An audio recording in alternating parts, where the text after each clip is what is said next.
over many, many years. They're up and down, up and down. Are they a genuine chance of winning the World Cup now? Absolutely. I thought, I said last night that I reckon that India will blow them away, but far out. You know, just their quality, that they bowl beautifully. They've got some good fast bowlers, the Pakistani players, and the way they batted their top order. I mean, they obviously did not lose a wicket, so, yeah, clinical win. I thought Shaheen Shah Afridi, the left arm, the big tall left arm, that was Wasim Abkarian, wasn't it?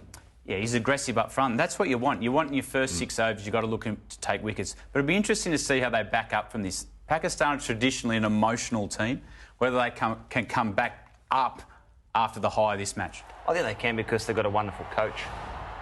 I think with Matthew Hayden at the top there. But look, some of those balls, you mentioned Hads and BJ, that's good pace. He's tall, he shapes the ball back in. And the celebration, you're welcome. That's fantastic. Well, and the thing I loved about it too was that they didn't leave anything in the tank. They weren't nervous. They didn't seem nervous. They were aggressive and they went after it. And that's what you've got to do. You've got to win that power play, and that's what they did. They were aggressive in the power play. They had Virat Kohli, they went after him. Rohit Sharma, he was out. Too good, bowled, on your way. It was the aggression that they showed and how calm they were when the game was under pressure. What about KL Rahul? I mean, had a wonderful IPL that knocked over last night. I mean, just... Well, mate, you're spot on. But I thought Mohammad Rizwan, 831 runs prior to this. He's been the most runs scorer, basically, for Pakistan and in the world, and turned it around last night. Unbelievable. And Babar Azam was unbelievable. And these two guys, as you say, have been prolific in the last 12 months. Yeah, I think what Rizwan does is he complements Babar. He can go hard. Babar, we know, is a classical batter. He plays really pretty cricket shots, but... Rizza, he goes after the bowling, allows Babar to get into his innings, and this was just clinical. He was really, really clinical under a lot of pressure in the first game. Yeah, we talk about celebration, we talk about the rivalry with these two teams. It probably doesn't get any bigger in world cricket. As you said, over 1 billion people watching, but the rivalry between these two countries, I mean, I know politically it's very, very sensitive, but it's there, isn't it? It's like an Ashes thing for us, but 10 times bigger. Oh, 1,000,000 times bigger. Yeah. I mean, the Ashes will be the biggest this year, but look, have a look at the celebrations here. What I did enjoy, though, was the sportsmanship on the field, and I guess the fans. There were a lot of fans out there, India and also Pakistani fans. They were going crazy. But the Indians, I think, appreciated a good game of cricket. All right, let's find out what Virat Kohli had to say all about it, being the Indian captain. Here he is now at the press conference.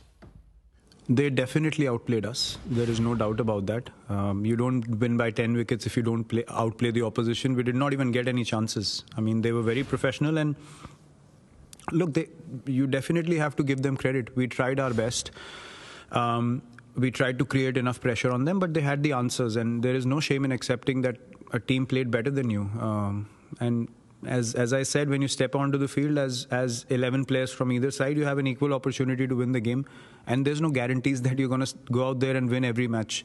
But having said that, you also don't go out there being casual, right? So we tried our best. We made a decent total out of our situation, we thought. And we thought we could put them under pressure. But they did not let us come into the game at any stage, and they definitely deserve the credit for finishing off the game very strongly and not allowing us to put any pressure on them through the innings. Yeah, I like Virat Kohli. I think he's a very humble captain. I love the way that he embraced Babar Azam after the game as well. 57 from 49. Look, he's always under pressure, even if he's batting well, but 57 from 49. He gave them a shake, but not good enough. He put a lot of pressure on the Pakistani bowlers, but, yeah, he wasn't good enough on that particular... He just had no one else around him that could actually build a partnership. Kohli he's a fighter. If there's someone that wants to take it to the Pakistani attack, it'll be Virat Kohli. Hasn't been in terrific form of recent time, but still world class, and he proved that again last night. I don't think India will be too worried. I think, listen to that press conference there. He's basically just said we're beaten by a better team. That happens. It's first game in the tournament. They play 2020 cricket as well as anyone in the world. So there's a classy response there. I don't think India will worry too much about it. All right, we've got a very special person we're going to catch up with at the moment, and he is inside the Pakistan, and he is the Pakistan batting coach. And it is a very good afternoon to Matthew Hayden. Hey, Dos, I just want to double check it, mate. Are you the guru now? Oh, definitely. You want me to sit in some sort of yoga pose and... Well, mate, whatever you did, hey, mate, whatever you did, it worked, didn't it? What a magnificent win for your boys last night. Yeah, absolutely. Yeah, I mean, we often talk in sporting terms in Australia of our holy grails, and come to mention, Sheffield Shields over the years. You got your grand finals, obviously, every year, State of Origin. But when it truly comes to sport and the battle of sport and the elevation of cricket in community in India and Pakistan, literally cricket is a religion. So this becomes the holy grail of the sporting calendar, literally. I just couldn't believe. I mean, we talk about Ashes, right? Like being such a big part of our cricket calendar. This year is going to be fantastic. But sitting inside that change room in Dubai, and bear in mind, fellas, I've been in there for almost 5 weeks now. Yeah. I have seen nothing like I saw last night. The scenes were phenomenal. There was just such passion and such commitment. I mean, the usual suspects of patting the dog and and turning the light bulbs. Yeah. It was just fantastic, though. And all of that was just taken inside the stadium. You could see the boys there getting off the bus. Some birthday celebrations for one of the fielding coaches, and they were magnificent in the field last night as well.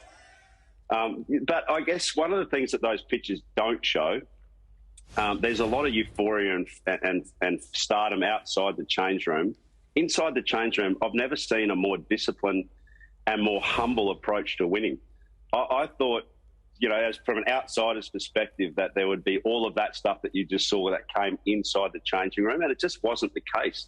There was such great humility, such a brilliant sense of, what, it was written that it was going to be our day to day, but please and respectfully remain humble as we look towards New Zealand. So that part of it for mine was just really special. They look coachable players, Haydosh. You look like you've got a really good leader in Azzy, Bubba Azzy. But they look coachable, look like they set their own standards. They want to put the world on show that we are a cricket nation. Yeah, it's a really interesting point, and you've done a lot of coaching hats, over the years, much more than me. There is this great respect for the game of cricket. And so I guess from my point of view, I went in very softly and waited for players to start requesting, certain things. Mindsets often has been the major discussion because really what can I do about technique in such a short time? You don't want to be tinkering with technique, but you can be certainly tinkering around mindset.